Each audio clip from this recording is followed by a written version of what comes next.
നമസ്കാരം. Set theory ചാപ്റ്ററിലെ മറ്റൊരു വീഡിയോയിലേക്ക് നിങ്ങളെ എല്ലാവരെയും ഞാൻ സ്വാഗതം ചെയ്യുന്നു.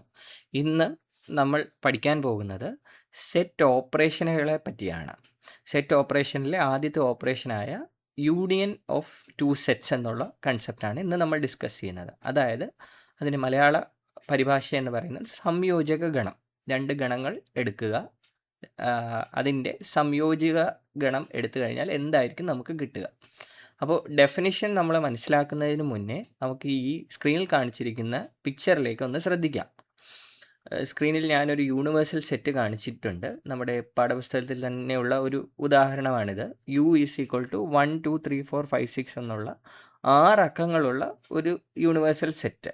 അതായത് നമ്മൾ നേരത്തെ ഡെഫിനിഷൻ പഠിപ്പിച്ചതുപോലെ യൂണിവേഴ്സൽ സെറ്റ് എന്ന് പറയുന്നത് നമ്മൾ ആ ഒരു സമയത്ത് കൺസിഡർ ചെയ്യുന്ന എല്ലാ അംഗങ്ങളോടും കൂടിയ ഒരു സെറ്റ്.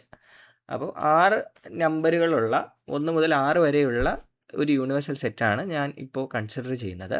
അതിനകത്ത് A എന്ന് പറയുന്ന ഒരു അംഗത്തിൽ 1ഉം 2ഉമാണ് ഉള്ളതെന്ന് അസ്യൂം ചെയ്യുക. B എന്ന് പറയുന്ന സെറ്റിൽ ഒരു ഗണത്തിൽ 2, 3ഉമാണ് ഉള്ളതെന്നും നമുക്ക് വിചാരിക്കാം.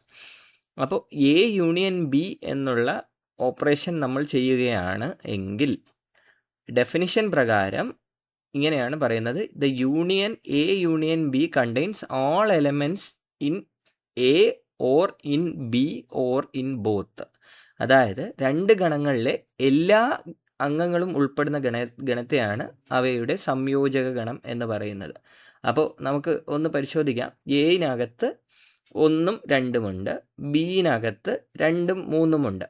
അപ്പം A യൂണിയൻ B എന്ന് പറയുന്നത് 1 2 3 എന്ന 3 നമ്പറുകൾ ചേർന്ന 3 സംഖ്യകൾ ചേർന്ന ഒരു സെറ്റായിരിക്കും.